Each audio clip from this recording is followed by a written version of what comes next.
কারাকারি করে লাভ নেই, রিজিক বন্টন করা। রিজিক কি করা? আর রিজকু মাকসুম, একদম বন্টিত হয়ে গেছে। আল্লাহি লান তামুতা নাফসান হাত্তা তাস্তাকমিলা রিজকাহা। আল্লাহর নবী বলেন, আল্লাহর কসম, একটি আত্মা, একটি প্রাণ মৃত্যুবরণ করবে না কোন আত্মা তার জন্য বরাদ্দকৃত রিজিক পূর্ণ না করে। বাতেই লোকমা না খাইয়া আপনার বাফের ক্ষমতাও নাই, আপনি মরে যাবেন। আর যেটা নাই সেটা আপনি খাইতে পারবেন না। আমি খাইতে বসি ভাত, আমার প্লেটে ভাত নিয়া আমার বাচ্চা বাহিরে খেলে, 2 বছরের মেয়েটা মাঝে মধ্যে দৌড় দিয়ে আসে, আইসা 1 লোকমা নিয়ে যায়, নিয়ে আবার দৌড় দিয়ে যায়, বাকি ভাত আমি শেষ করছি। তা আমার মালিক যেন বলে, আনিস, ওই মাঝখানের এই লোকমাটা তোর মেয়েরই ছিল, আমি তাকে যথাসময়ই নেওয়ার জন্য পাঠাইছি। তুমি যদিও ভাবছিলা পুরা ভাত তোমার, কিন্তু না, মাঝের 1 লোকমা তোমার মেয়ের। হ্যাঁ, রিজিক বন্টিত হয়ে আছে, রিজিক বন্টিত হয়ে আছে। ইন্না রাব্বি ইয়াবসুতুর রিজকা লিমান ইয়াশা ওয়া ইয়াকদির। আল্লাহ বলে, বান্দা, আমি যাকে ইচ্ছা রিজিক বেশি দেই, যাকে ইচ্ছা রিজিক কমিয়ে দেই, এটা আমার ইচ্ছা, আমার ইচ্ছা। বিশ্বাস? এক বিমানে বিদেশ গেছে, একই কোম্পানির চাকরি করে, 1 রুমে থাকে 16 বছর। আইবার পরে আমার পরিচিত একজনে বাড়ি গাড়ি অনেক কিছু করছে, আরেকজনে 16 বছর পরে আইবার সময় আরেকজনের থেকে ফ্যান হাওলাত করিয়া টিফিন দেয়ছে। একবার সত্যি নিজে কইছে, কজুর এই ফ্যানটা আরেকজন তে লই আইছে। 1 রুমে থাকছে, 1 রুমে, 1 দেশে। এমন হলো কেন? ফায়সালা কোথায়? আরে ফায়সালা কোথায়? এটা বুঝতেই হবে বাপ, এটা বুঝতেই হবে। দুনিয়া নিয়া কারাকারি না, দুনিয়া নিয়া কারাকারি না, দুনিয়া নিয়া কারাকারি না, দুনিয়ায় সেই যাবে। দাওয়াত ও তাবলীগের বিশ্ববিখ্যাত মুরব্বী ছিলেন, আহা, সোনার মানুষ ছিলেন, আলোকিত মানুষ ছিলেন হযরত মাওলানা উমর পালনপুরি রাহমাতুল্লাহি আলাইহি। উনি বলতেন, বাপ, মসজিদের ছাদে মনে করেন 500 লিটারের একটা পানির ট্যাঙ্কি, আর নিচে 5টা ট্যাপ অজু করার জন্য দিছে।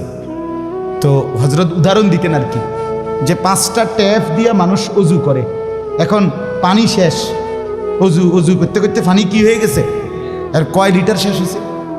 আচ্ছা, এখন মুসল্লি একটু বেশি দেখা মসজিদ কমিটি বলল যে না, কষ্ট হয় 5টা ট্যাপে অজু করতে, মুসল্লিদের আরো 5টা ট্যাপ লাগান। তো আরো 5টা ট্যাপ লাগাইছে। এখন ট্যাপ হয়েছে কয়টা? এখন মুসল্লিরা উজু করে 10টা ট্যাপ দিয়া পানি শেষ হয়েছে। এখন পানি শেষ হয়েছে কয় লিটার? ধরো মিয়া, আগে না 5টা থাকতে না 500 লিটার, এখন 1000 লিটার। কি লেগে 1000 লিটার? এই কথাটা বুঝছেন কি না বলেন? ওইখানে টাঙ্কি কয় লিটার, এনে ট্যাপ যদি আরো 10টাও বাড়ায়, পানি শেষ হয়েছে কদ্দুর? এই কথা, এটা আপনি যত দাম দেয় বাড়ান, শেষ পর্যন্ত একত্র করলে এই 18টি হয়, 318 অথবা কি 9 দুগুণে 18। কথা বুঝছেন? হয়তো 3 খানে 6 করে 18 হয়েছে, আর অথবা 9 9 18 হয়েছে, আর অথবা ডাইরেক্ট 18। তার মানে 18 ঠিক, হয়তো 318 অথবা 9 দুগুণে 18 অথবা ডাইরেক্ট কি, মানে আমনে দান্দা বাড়াইয়া লাভ নেই। বাড়াইতে হইব ওই টাঙ্কি আসমানে, বাড়াইতে হবে। কোরআনুল কারীমে স্পষ্ট কোরআনের আয়াত আছে, অফিস সামাই রিজকুকুম। একটা ডাইরেক্ট বাংলায় কইছে আল্লাহ। আমার শায়েখ আরিফ বিল্লাহ হাকিমুন নফস আল্লামা মুফতি মুশতাকুন নবী কাসিমি, এ হুজুর মাঝে মাঝে মহব্বতে এই কথাটা বলে। কোনো কথা একদম খুব স্বাভাবিকভাবে যখন আল্লাহ বলছেন, মনে হয় যেন বাংলায় বলছে। আল্লাহ বলে, অফিস সামাই রিজকুকুম, বান্দা, তোমাদের রিজিক আসমানে, আসমানে, আসমান। কোথায় বলেন না? এ খেতে না, গার্মেন্টসে না, মেলে না, ফ্যাক্টরিতে না, এগুলো সব আল্লাহর ফায়সালায়, আসমানি ফায়সালায় এখানে উৎপাদিত হচ্ছে। আল্লাহ আমাদেরকে বুঝ দান করেন। আমি আমার এই কথাটাই হৃদয়ের সবটুকু দিয়ে বুঝাইতে চেষ্টা করলাম। শুধু কেবল দুনিয়া নিয়ে কারাকারি করা না, শুধু নিয়ে দুনিয়া নিয়ে ব্যস্ত না, জিন্দিগি। বাপ আমার, যুবক ভাই, তোমার কাছে আমার অনুরোধ, মুরব্বী বাবা আপনাদের কাছে আমার অনুরোধ, কাজে লাগাইলেও এই হায়াত নষ্ট করে দিল এই হায়াত, বন্ধু গড়লেও এই হায়াত নষ্ট করলো এই হায়াত। না আপনি আবার ফিরে আসবেন, না আমি আবার ফিরে আসব। দোস্ত আমার, হায়াতকে কদর করে, জিন্দিগিকে কদর করে। আর আসবেন না আপনিও, আর আসবো না আমিও। এবার আমার এই আয়াতের তর্জমাগুলো শুনেন, তাইলে আমার কথা শেষ। আমি কয়েকটা আয়াত, ছোট্ট ছোট্ট আয়াত, 15টা আয়াত পড়ছি। অল্প সময় আমি কথা শেষ করে দিচ্ছি। মূলত এখানে 29 নম্বর পারা, কোরআনুল কারীমের 75 নম্বর সূরা। সূরাটার নাম হলো কিয়ামাহ, মানে কিয়ামত। কিয়ামত আর কি, এই শব্দটা, এই সূরাটার নাম। কোরআনুল কারীমের মধ্যে পুরা কোরআনে 30 পারা কোরআনে মৌলিক আলোচ্য বিষয় হলো 3টা, মোটা দাগে। এই 3টারই বিস্তারিত আলোচনা ব্যাখ্যা হলো কোরআন। 3 কথা মূল আলোচনা কোরআন: তাওহীদ, রিসালাত, আখিরাত। কোন তো কি কইছি? এই 3 কথা পুরা কোরআনের বক্তব্য। এই 3 কথা আমাদের প্রিয় নবী সাল্লাল্লাহু আলাইহি সাল্লামের 23 বছরের সমস্ত কথা, জিন্দিগির খোলাসা। বুঝছেন কিনা? পুরা ইসলামের সারাংশ এই 3টা কথা: তাওহীদ, রিসালাত, আখিরাত। তাওহীদ কি? তাওহীদ হলো লা ইলাহা ইল্লাল্লাহ, এই ঈমান, এই কালেমা। লা ইলাহা ইল্লাল্লাহর যত দাবি, লা ইলাহা ইল্লাল্লাহ এটা আপনার কাছে যা যা দাবি করে এই সবটা আদায় করা, পালন করা, এটা তাওহীদ। লা ইলাহা ইল্লাল্লাহ এই কথা আপনার কাছে দাবি করে শুধু এই শব্দটা মুখস্থ রাখবেন আর বাকি যা মন চা তাই করবেন, এটা না। লা ইলাহা ইল্লাল্লাহ আপনার কাছে দাবি করে যে তাওহীদ মানে একত্ববাদ। এক আসমানে, 7 আসমানে, 7 তবক জমিনে, কায়নাতের যেখানে যা তা হচ্ছে শুধু একজনের ইচ্ছায়, তিনি আল্লাহ।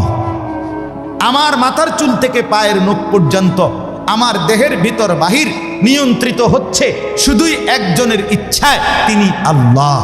আমার জিন্দিগির হাসি কান্না, আনন্দ বেদনা, দুঃখ সুখ, প্রয়োজন অপ্রয়োজন, আমার চাওয়া পাওয়া, প্রাপ্তি অপ্রাপ্তি, সুখ দুঃখ সব কিছু আমার ভিতর বাহির পূর্ণ করবেন, পূরণ হবে যার মাধ্যমে, তিনি শুধুই একজন আল্লাহ। এটাই তাওহীদ। এই কথা দিলে বসান, এই কথা দিলে বসান। দাওয়াত ও তাবলীগের সাথীরা এই পৃথিবী ঘুরে ঘুরে সবচেয়ে বেশি আল্লাহর বান্দাদের কলজার মধ্যে এই কথাটা বসাইতে চায়।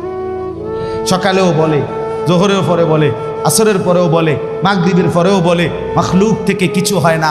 ভাই, মাখলুক থেকে কিছু হয় না, মাখলুক কিছুই করে না। ডানে বামে উপরে নিচে আমরা যেখানে যা দেখি এগুলো কিছুই করে না, করে যা শুধুই আল্লাহ আল্লাহ আল্লাহ। এই কথা টানা 40 দিন কলিজার মধ্যে বসায়, টানা 120 দিন 4 মাস কলিজার মধ্যে বসায়, লোকটার দিলে বসে যায়, জিন্দিগি সুন্দর হয়েছে। হ্যাঁ, এটা পরীক্ষিত, দেখো পরীক্ষিত পরীক্ষিত। এই জন্য ওলামায়ে কেরামের তত্ত্বাবধানে, নিজ নিজ অঞ্চলের সংখ্যাগরিষ্ঠ ওলামায়ে কেরামের তত্ত্বাবধানে, মশওয়ারায়, পরামর্শ নিয়ে দাওয়াত ও তাবলীগের সাথে জুড়ে থাকবেন। বলেন ইনশাআল্লাহ। 2, 3, 4 ফেব্রুয়ারি বিশ্ব ইজতেমা। জানেন? 2, 3, 4 ফেব্রুয়ারি বিশ্ব ইজতেমা। বলেন কত তারিখ? ফেব্রুয়ারি। ফেব্রুয়ারি কর না কেন? 2, 3, 4 ফেব্রুয়ারি। বলেন কত তারিখ? বিশ্ব ইজতেমা। আল্লাহ কবুল করেন। আপনারা আমরা সবাই যাব ইনশাআল্লাহ। তো বলতেছিলাম, এই তাওহীদ লা ইলাহা ইল্লাল্লাহ এটা কলিজার মধ্যে বসানো। নবী সাল্লাল্লাহু আলাইহি সাল্লাম বলেন, আল্লাহর নবী বলছেন, ওয়ালাম আন্নাল উম্মাতা লাউ ইজতামাআত আলা আন ইয়ানফাউকা বিশাইইন লাম ইয়ানফাউকা ইল্লা বিশাইইন কাদ কাতাবাহুল্লাহু লাক। আল্লাহর নবী বলেন, উম্মত শোনো, গোটা পৃথিবী যদি একত্রিত হয়ে সিদ্ধান্ত নেয় তোমার একটু উপকার করবে, কিছুই করতে পারবে না, তোমার কেবল সেই উপকারটাই হবে যেটা আল্লাহ তোমার জন্য তাকদীরে আসমান জমিন সৃষ্টির 50,000 বছর আগে লিখে রেখেছে। ওয়ালা বিজতামাউ আলা আন ইয়াদুররুকা বিশাইইন কাদ কাতাবাহু লাম ইয়াদুররুকা ইল্লা বিশাইইন কাদ কাতাবাহু আল্লাহু আলাইকা। সবাই মিলে যদি এটাও সিদ্ধান্ত নেয় তোমার একটি ক্ষতি করবে, বিপদে ফেলবে, মুসিবতে ফেলবে, আল্লাহর নবী বলেন কোনো মুসিবত তোমার আসবে না, আসবে কেবল সেই মুসিবতটাই যেটা আল্লাহ তোমার জন্য তাকদীরে লিখে রেখেছেন। রুফিআতিল আকলাম ওয়া জাফফাতিস সুহুফ। নবীজি বলেন এই কথার পরে তাকদীরে, যেমন এইখানে হিলফুল ফুজুল যুব সংগঠন নাগরাপাড়া ফৈটাদি, এরপরে আর লেখা নাই, আসেনি এরপরে নিচে দিয়ে আর কিছু, এখানে এসে লেখা এটা কি হয়েছে, শেষ হয়েছে। আল্লাহ তাআলা রসুল বলেন তাকদীরের লেখা এই গোটা আল্লাহর সৃষ্টি, আল্লাহ ব্যতীত যত সাই সব কিছুর তাকদীর আছে। বুঝেন নাই কথা? এটা আল্লাহ ব্যতীত যত কিছু সব কিছুর কি আছে? এই গাছ মাছ, আকাশ জমিন, হ্যাঁ, এই মশা মাছি পিঁপড়া যা কিছু আছে আল্লাহ সৃষ্টি, নদী সাগর সব কিছুর কি আছে? তাকদীর আছে। এই নদীতে কতদিন জোয়ার আসবে এটা লেখা আছে, কতদিন ভাটা আসবে এটা লেখা আছে। তাকদীর শুধু মানুষের না, তাকদীর মা সেওয়াল্লাহ, আল্লাহকে বাদ দিয়ে যা সব কিছুর তাকদীর আছে। ও পিঁপড়ারও তাকদীর আছে। এবার আমার থেকে বাচ্চা গেছে গায়েন, এবার টিপ দিয়ে মেরে গেছে, ঠিক কিনা বলেন না? হ্যাঁ, মশা আমারে কামড়াইয়া গেছে, আমি পারছি না ধরতে, এবার মেরে গেছে। এই তাকদীর লেখা আছে, ফয়সালা আছে। তো এই কথার পরে যে মাখলুক তোমার কোনো উপকারও করতে পারবে না, মাখলুক তোমার কোনো ক্ষতিও করতে পারবে না, এই কথা লেখার পর আল্লাহ তাআলা তকদির লেখার যেই কলম এটা উঠাইয়া ফেলছে, তকদির লেখার যে কালি এগুলো ফেলাই গেছে, মানে এরপরে আর কথা নাই। এই কথার উপরে তকদির শেষ হয়েছে যে মাখলুক কিছুই করে না, হাও না নাও না, পক্ষেও না বিপক্ষেও না, যা করে কে করে? আল্লাহ। আল্লাহ আল্লাহ করে, আল্লাহ। বলে তো ডাক্তারে চিকিৎসা করলে রুগী ভালো হয়, এই ডাক্তারে চিকিৎসা করলে রুগী মারাও যায়। যে হাসপাতালে রুগী সুস্থ হইয়া বাড়ি যায়, এই হাসপাতাল থেকে রুগী মইরা অ্যাম্বুলেন্সও, ঠিক কিনা বলেন না? তাহলে বুঝা গেল মাখলুক থেকে। কার থেকে? এই সহজ কথা বললাম, তাওহীদ। এটা রিসালাত কি? রিসালাত হলো মুহাম্মাদুর রাসূলুল্লাহ সাল্লাল্লাহু আলাইহি ওয়াসাল্লাম। তার মানে মাথার চুল থেকে পায়ের নখ, জিন্দিগির পুরাটা, এই দেহের সব কিছু, এবং আমার জীবনের একেবারে ঘর থেকে দেশ জাতি রাজনীতি, ঘর পরিবার সমাজ, আচার আচরণ, বাজার ব্যবসা, লেনদেন, হাসি কান্না, আয় উপার্জন, সামাজিকতা, অনুষ্ঠানাদি, পাড়াপড়শি, সমাজের আমার জিন্দিগির, আমি এক মানুষ জীবনে যা করব, ঘরে কিংবা বাইরে, হাটে কিংবা মাঠে, বাজারে কিংবা ব্যবসায়, আয়ে কিংবা লেনদেনে, দেশে কিংবা রাজনীতিতে, সব কিছু একজন রসূল মুহাম্মদ সাল্লাল্লাহু আলাইহি সাল্লাম উনার দিক নির্দেশনায়, উনার সুন্নাতে, উনার তরিকার উপরে করা, এভাবে জীবনটাকে গঠন করা, এটার নাম রিসালাত। এটার নাম রিসালাত।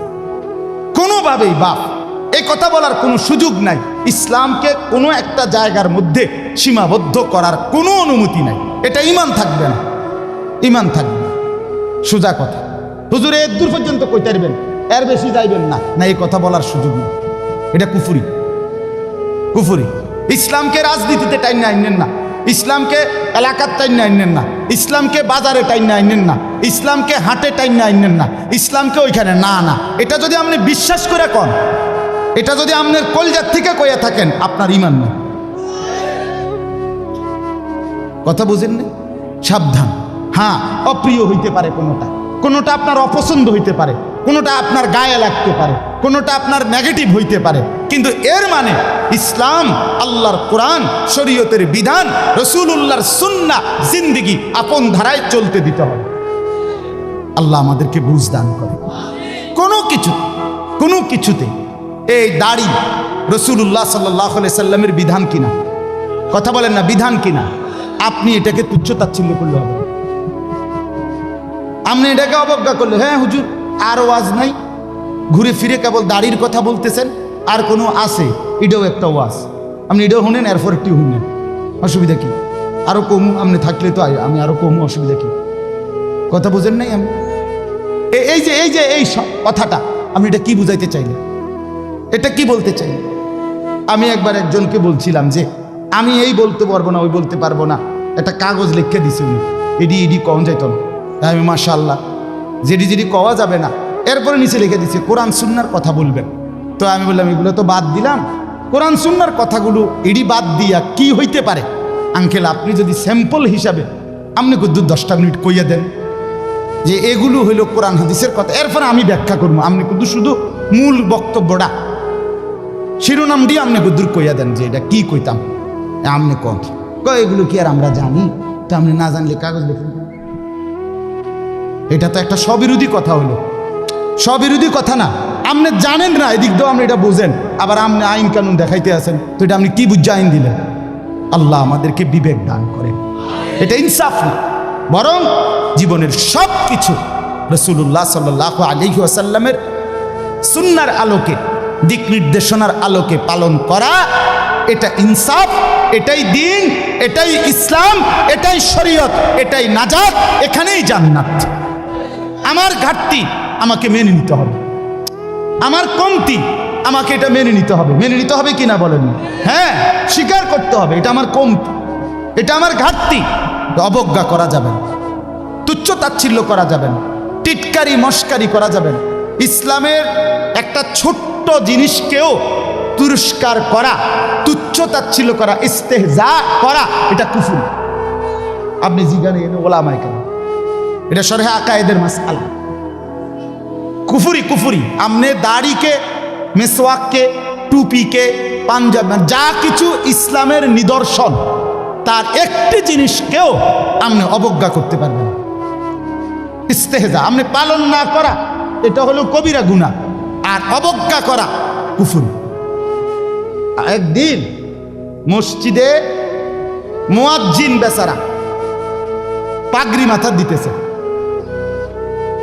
ভদ্রলোক পয়সাওয়ালা মাতবরে এনে খাড়াইয়া এক পাশে প্রথম কাতারে, সে বলতেছে এই সমস্ত তেনাতুনা বান্ধনের টাইম এখন আসেনি।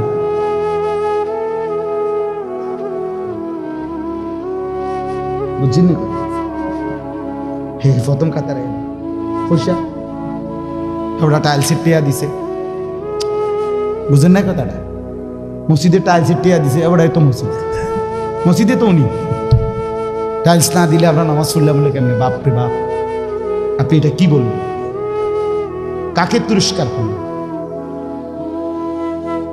আমার এই দুই চোখে আমি দেখছি, এই চোখে ভদ্রলোক কোটি কোটি টাকার মালিক, প্রাইভেট ব্যাংকের ভাইস চেয়ারম্যান, উনি জানাজা পড়ছে। জানাজার আগে ইমাম সাহেব, স্থানীয় একজন ইমাম সাহেব কবরের আযাবের দুইটা কথা কইছে। ওই উনি একটু 4-5 মিনিট বলাতে 2-4 জন নেতা বক্তব্য দিতে পারে না। হইতে পারে না যে জানাজার আগে দিয়ে কুদুর কথা কয়, কথা বুঝছেন কি? এটা কোনোভাবেই সুন্নত না, সুন্নত কোনো তরিকা না, কেমনে চালু হয়ে গেছে। যাই হোক, তো ওই ইমাম সাহেব কবরের আযাবের কথাটা বলাতে হতে পারে 2-4 জন নেতার বক্তব্য দিতে কি হয়েছে, একটু সময় হয়েছে না বা পারছে না দিতে। এই জায়গাটা নইলে আরো 2 জন দূর কথা কইতো, ওই ভুল উচ্চারণে কইতো, আরে কুল্লু নাফসিন যায়কাতুল মউত। আপনি এতটি জানাজা পড়েন, আপনি দূরে এই লাইনটাও ঠিক করতে পারলেন না। এই কথাটা কমপক্ষে ঠিক করতেন যে আমি যেহেতু প্রায় জানাজা ফরন লাগে, হ্যাঁ এটা তো কদ্দূর ঠিক করি না, এইটাও করতে পারেন। তো যাই হোক, উনি ডাইকা ইমাম সাহেবকে বলতেছে, আমি নিজে দেখছি, উনি ডাইকা বলতেছে, হুজুর কবরের আযাবের মিথ্যা ভয় দেখিয়ে লোকদেরকে আর কতদিন বোকা বানিয়ে রাখবে? মুসলমানের বাচ্চা জানাজা পড়ছে, অহংকার করে গেলেন দুনিয়াতে, আর কি এরপরে মরতেন না, আপনি মরতেন না, আপনি কবরে যাইতেন না শেষ পর্যন্ত, না ফেরেশতা আপনারে দেখবে না কবরে। আল্লাহ আমাদেরকে বুঝ দান করে। আমার বাপ, আমি দিল থেকে বলতেছি, অন্তর থেকে, পুরা দিন রাসূলুল্লাহ সাল্লাল্লাহু আলাইহি ওয়াসাল্লামের সুন্নাতকে নবীজির কোনো তরিকাকে, কোনো কথাকে আপনি প্রথম ধাক্কায় ফেলে দিবেন না। কথা রুচেন কিনা বলেন, মাথা নোয়ায় ফেলবেন, নত নিজেকে ছোট করেন, এরপরে ভাবেন আমার এই ত্রুটির সমাধান কি করতে পারি। ঠিক কিনা বলেন না? আল্লাহর কাছে বলেন, মাওলা আমি যে এই কারণে পারতেছি না, আপনি তৌফিক দেন, আপনি সুযোগ দেন, আপনি ব্যবস্থা করেন। আল্লাহ চাইলে ব্যবস্থা করেন। তাহলে রিসালাত। 3 নাম্বার হলো আখিরাত। 3 নাম্বার হলো কি? আখিরাত মানে জীবনের সব কিছুকে, আখিরাতকে মাথায় নিয়ে আমাকে মরতে হবে। কবর, হাসর, মিজান, ফুলসেরাত, আমার হিসাব, আমার আমল নামা, ফুলসেরাত পার, জান্নাত কিংবা জাহান্নাম, এইটাকে মাথায় রেখেই আমার হাঁটা চলা, আয় উপার্জন, স্ত্রী সন্তান, সংসার, আমার চলা ফেরা, আচার অনুষ্ঠান, বাজার ব্যবসা, লেনদেন, মানে কোনো কিছু করতে গিয়ে আমার যেন আখিরাত ক্ষতিগ্রস্ত হয়। ওয়া ইন্না দারাল আখিরাতা লাহিয়াল হায়াওয়ান। আল্লাহ বলছে বান্দা ওই আখিরাতটাই হলো বেঁচে থাকা। দুনিয়া তামাশা। কোরআনের স্পষ্ট আয়াত, ওমা হাদিহিল হায়াতুদ দুনিয়া ইল্লা লাহবুন ওয়া লাইব। আল্লাহ বলছে বান্দা দুনিয়া আর কিছুই নয়, শুধুই তামাশা, শুধুই খেলাধুলা। অতএব দয়া করে, আমার সময় নাই, আমি আর বাড়াতে পারছি না, কিন্তু এই কথাটাই আপনাদেরকে বুঝাইতে চাই, আমার সব কিছুর মধ্যে আখিরাতকে সাথে নিয়ে, সামনে নিয়ে যদি জীবন চালাই, আল্লাহর কসম দুনিয়ার সব প্রয়োজন পূরণ হবে, আখিরাতের জান্নাতও মিলে যাবে। আপনি ঠকবেন না বাপ। ফজরের নামাজ পড়লে কেউ ঠকে না, 5 ওয়াক্ত নামাজ পড়লে কেউ ঠকে নাই দোস্ত। হারাম উপার্জন করে কেউ লাভবান হয় নাই। গুনাহ কাউরে তৃপ্তি দেয় না, গুনাহ কাউরে, কোনো সুদখোর তৃপ্তিতে নাই, কোনো ঘুষখোর তৃপ্তিতে নাই, কোনো কিস্তিওয়ালা তৃপ্তিতে নাই। 90,000 টাকা ইনকাম করে, 60,000, 70,000 মাসে ন্যূনতম কামাই। আমি নিজে জিগাইছি, কাকু কিস্তি কয়টা? 60টা। কিস্তি চলে 60টা, মাসে ইনকাম 70,000। তাহলে 70,000 টাকা ইনকামের পরে যদি কিস্তি চলে 60টা, আমার মসজিদের ইমাম সাহেবের বেতন 10,000, 8,000, এবার আর কিস্তি চলার কথা কয়টা? কিন্তু ইমাম সাহেবের কোনো কিস্তি নাই। ঠিক কিনা বলেন না? ইমাম সাহেব কিস্তিও নেয় না, এশার নামাজের পরে ফজর পর্যন্ত চুরিও করে না, ডাকাতিও করে না। বেটা মালিকের ঘরে সেজদা করে, আল্লাহর ঘরের গোলামি করে, খোদার 30 দিন 10,000 টাকা দিয়ে বউ বাচ্চা নিয়ে ইজ্জতের সাথে হাসি মুখে, ধোয়া সাদা পরিষ্কার পায়জামা পাঞ্জাবি পরে আল্লাহর জিন্দিগি, আল্লাহর দুনিয়ায় জিন্দিগি কাটায় ফেলে। ওনার কিস্তি লাগে। আমার একবার একজনে কইছে, হুজুর রে আল্লাহ চালা, এরকম কইছি, আর একজন কইয়ে উঠছে, আর আমি কিন্তু আমনেরে কি ইবলিসে চালায়, আমনেরে কি শয়তানে চালাইনি? কথা বলেন না কেন? তো যে আল্লাহ হুজুর রে 80,000 টাকা দিয়ে চালাইতে, আরে আমনেরে চালাইতে 80,000 লাগে কেন? আমনের কিস্তি 4টা লাগে কেন? আমনে মূলত শয়তানের হাতে নিজেকে তুলে দিছেন। আল্লাহর হাত থেকে ছুটাইয়া নিয়া কার হাতে দিছেন? ইবলিসের হাতে, ইবলিসের হাতে। আপনি সুখ পাইতেন না, মনে রাখেন। আমি লিখকে দিলাম, সিল মাইরে দেবো, আমার সিল আছে, সুন্দর সিল, ওই যে কম্পিউটার সিল যেটা থাক, আমার এডি সিল আছে। আপনি সুখ পাইতেন না, আপনি তৃপ্তি পাবেন না। গুনাহ তৃপ্তি দেয় না। এক সাগর, আটলান্টিক মহাসাগরের সব পানি যদি কোনো নেশাখোর, মদখোর, কোনো গাঞ্জাখোরকে দেওয়া হয়, সব পান করার পরেও তার তৃপ্তি হবে না। কিন্তু 1 গ্লাস পবিত্র পানি পান করে তৃপ্ত হয়ে যায় হালাল। সারা পৃথিবীর 100 কোটি নারী যদি আজকের অসভ্য উলঙ্গ ছবি দেখে, যেই যুবক এরে যদি 100 কোটি নারীও উলঙ্গ করে দেখায়, কসম আল্লাহর, এই জানোয়ারের তৃপ্তি হবে না। কিন্তু একজন পুরুষ 70 বছর 90 বছর একজন হালাল স্ত্রী দিয়া তার জিন্দিগি কাটায় ফেলে। হালাল তৃপ্তি দেয়, হারাম কি দেয় না? আল্লাহ আমাদেরকে বুঝ দান করে। অতএব আখিরাতকে বাদ না দেওয়া। যুবক বন্ধু তুমিও না, বুড়া বাপ আপনিও না, পর্দার আড়ালের মা বোন আপনারাও না। আল্লাহ আপনাদেরকে তৌফিক দেন, আল্লাহ আপনাদেরকে কবুল করেন। এই আয়াতগুলোতে আল্লাহ আখিরাতের কথা বলছে। আমি শুধু এক টানে তর্জমা বলছি, লা উকসিমু বিয়াউমিল কিয়ামা। আল্লাহ বলেন আমি কসম করছি কিয়ামতের দিনের। ওয়ালা উকসিমু বিন-নাফসিল লাওয়ামা। সাথে সাথে আমি আল্লাহ কসম করছি ওই অন্তরের যেই অন্তর মানুষকে গুনাহের কারণে তিরস্কার করে নেক কাজে উৎসাহিত করে। সুবহান। আয়াহসাবুল ইনসানু আল্লান নাজমা ইজামা, আল্লাহ বলে মানুষ তোমরা কি ভেবেছ, তোমরা কি এই মনে করো আমি আল্লাহ কবর থেকে ছড়িয়ে ছিটিয়ে যাওয়া হাড্ডি গোশত যেগুলো ছিন্ন ভিন্ন হয়ে নিঃশেষ হয়ে গেছে আমি সেগুলোকে একত্রিত করতে পারবো না? সুবহান। আল্লাহ বলে বালা কাদিরিনা আলা আন নুসাব্বিয়া বানানা। এক মিনিট, এই যে ফিঙ্গার দেয় যে বোঝেননি, ফিঙ্গার নেয় না এমনি ফিঙ্গার, এই এতটুকু জায়গার মধ্যে 800 কোটি মানুষ যদি ফিঙ্গার দেয়, এই জায়গা একরকম একই সাইজের এই বৃদ্ধাঙ্গুলির এটা, কিন্তু 800 কোটি ফিঙ্গার ভিন্ন ভিন্ন। আচ্ছা এই এদুর জায়গার ভিতরে 800 কোটি ডিজাইন কেমনি করলো? বুঝেন না কথাটা? জায়গাতেই করবে। এটার ভিতরে আপনি কয়টা আঁক দিয়ে কয়টা আলগা আলগা করতেন পারবেন, করেন না আপনার 30টা নাহলে 300টা। 800 কোটি কেমনি করলো? ফিঙ্গার এটা এখানে আমাকে হাজি মহিলা হারায় গেছে, বেডি রোমের থেকে চলে গেছে মক্কা শরীফ, কিচ্ছু নিছে না, কারণ কোনো কাগজ বেডি লাগে না, পাই না হারায় গেছে। রাত্র 11টা বাজে মহিলারে মোয়াল্লেমে গিয়া ঠিকই সৌদি আরব মোয়াল্লেম অফিস থেকে নিয়ে আসছে। কেমনে আনলো? ও ফিঙ্গার দিছে আর বেডির পুরা ঠিকানা বাইরেছে। বুঝেন না? ওই এয়ারপোর্টে না কি নিছে, ফিঙ্গার নিছে। তাইলে আল্লাহ বলেন বান্দা আমি আল্লাহ শুধু হাড্ডি গুড্ডি ফেরত দেব না, ফিঙ্গারও ফেরত দেব। বালা কাদিরিনা আলা আন নুসাব্বিয়া বানানা। এই বানানা অর্থ আঙ্গুলের অগ্রভাগ।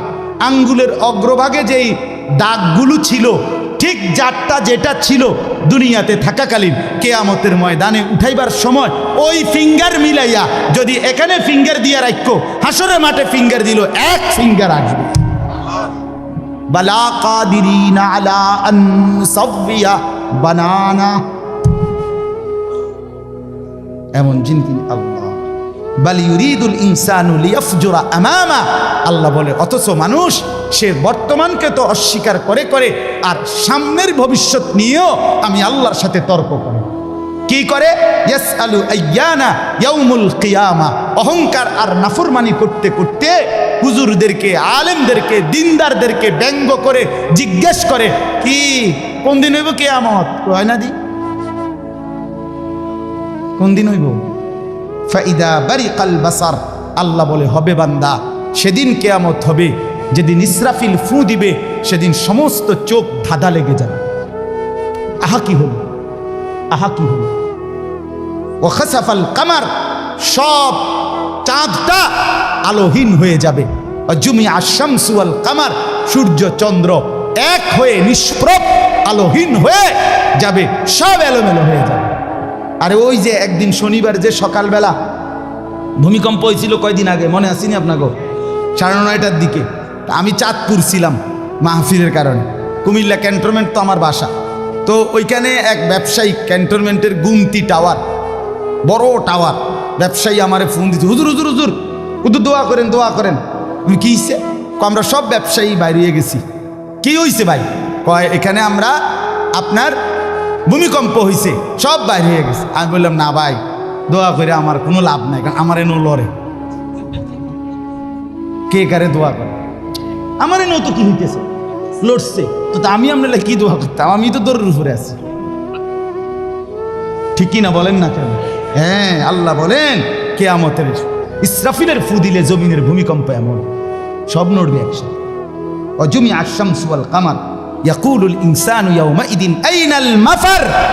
কোটি কোটি মানুষ তখন পাগলের মতো দৌড়তে দৌড়তে বলবে আইনাল মাফার, পালাবো কোথায় ভাই, দাঁড়াবো কোথায়, দাঁড়াবো কোথায়? ওই বেটাও বলবে সব নড়ে, ইনিও বলবে সব নড়ে, যেদিকে দৌড়াই সব নড়ে নড়ে নড়ে, সব নড়ে ভূমিকম্পে, কিয়ামতের ভূমিকম্প।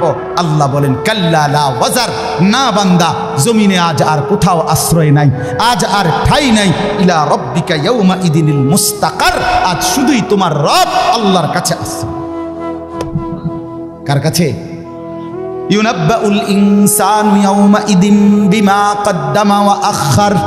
এবার আল্লাহ বলেন, আজ আমার কাছে ফিরিয়ে নিয়ে কিয়ামতের ময়দানে প্রত্যেককে জানানো হবে তুমি নিজের হায়াতে যা কিছু আমল করেছো আর তোমার পরে তোমার নামে যা কিছু আমল চলেছে সব কিছু তোমাকে জানানো হবে।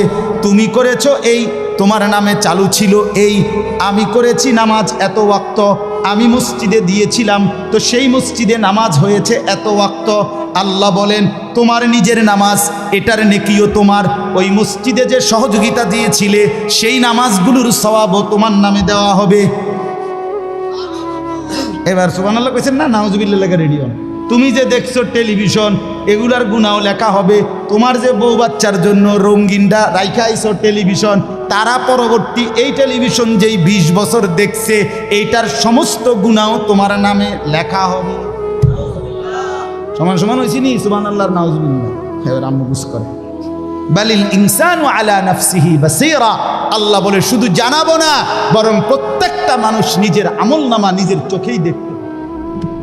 ওয়ালাউ আলকা মাআযীরা, যদিও সে নিজের আমলনামা দেখে নানা উজর আপত্তি ছলছাতুরি করতে চেষ্টা করবে, আল্লাহ এদিনই না তো না, ঠিক আছে কিন্তু এইভাবে বুঝি ফেলছি,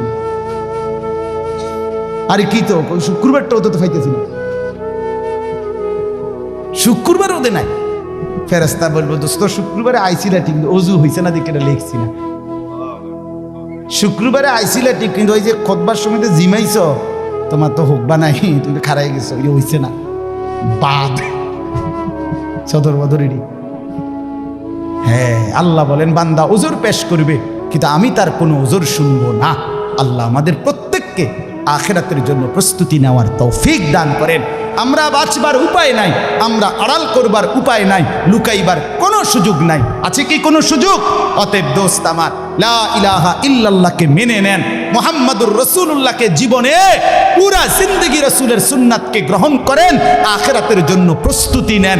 আল্লাহ তৌফিক দেন, আল্লাহ কবুল করেন। যুবক ভাই 5 ওয়াক্ত নামাজ পড়ো, ফজরের নামাজ কষ্ট করে হলেও পড়ো। মোবাইলের উলঙ্গ ছবি, নাচ গান, নর্তকী দেখা ছেড়ে দাও দোস্ত আমার। বাপ চাচারা বিড়ি সিগারেট খাওয়া বন্ধ করে দেন, চায়ের দোকানের আড্ডা বন্ধ করে দেন। হায়াতের শেষ টাইমটা আল্লাহর তাসবিহ, কোরআনুল কারীমের তেলাওয়াত আর তাহাজ্জুদ নামাজ পড়ে জিন্দেগিটা কাটান। পর্দার আড়ালের মা বোন নিজের ইজ্জত, নিজের পর্দা, নিজের সতীত্ব, নিজের সম্ভ্রমের কদর করেন। বোন আমার, মা আমার, বিবি আমার, বোন আমার, আল্লাহর দোহাই বলি, যে নারীর পর্দা নাই, যে নারীর ইজ্জত নাই, যে নারীর সম্ভ্রম নাই, তার কিচ্ছু নাই, কিচ্ছু নাই, কিচ্ছু নাই। এটা প্লাস্টিক, এটা শোপিস, এটা উপঢৌকন, এটা উপভোগের একটা বস্তু, যেটাকে দর্শক শুধু দেখে আর মজা নেয়। আল্লাহ আমাদের মা বোনদেরকে ইজ্জতের কদর বুঝবার তৌফিক দান করেন। আজকের যুবকদের এই মাহফিল আল্লাহ কবুল করেন, আমিন। সুবহানাল্লাহি ওয়া বিহামদিহি, সুবহানাল্লাহ। জি।